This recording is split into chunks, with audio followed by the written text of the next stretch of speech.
Assalamualaikum warahmatullahi wabarakatuh. Nama saya Muhammad Irfali. Saya ingin membawakan materi tentang siklus hidrologi.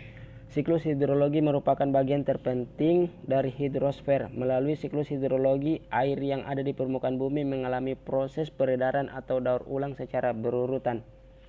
Proses daur ulang ini terjadi terus-menerus karena pemanasan sinar matahari yang menyebabkan air di seluruh permukaan bumi menguap.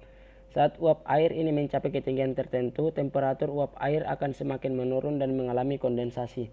Setelah proses kondensasi terjadi, uap air akan menjadi titik-titik air yang kemudian akan jatuh ke bumi sebagai hujan.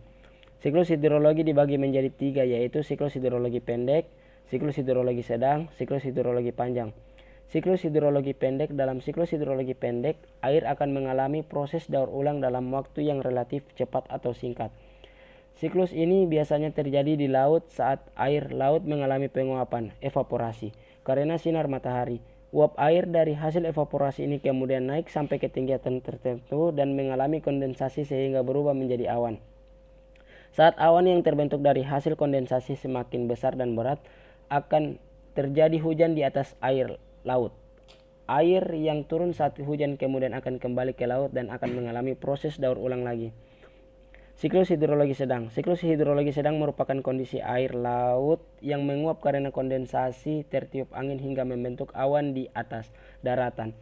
Saat hujan jatuh di daratan, hujan tersebut menjadi air darat yang mengalir melalui parit, selokan, sungai, rawa, dan danau, yang kemudian akan mengalir kembali ke laut.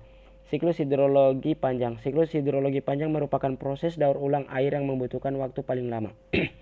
Siklus ini terjadi karena uap air laut terbawa angin, kemudian membentuk awan di atas daratan sampai pegunungan tinggi. Saat awan tersebut berada di pegunungan tinggi, air akan jatuh sebagai kristal es atau salju, kemudian membentuk lester yang bergerak atau meleleh dan mengalir ke sungai, hingga akhirnya kembali mengalir ke air laut. Sekian dan terima kasih. Assalamualaikum warahmatullahi wabarakatuh.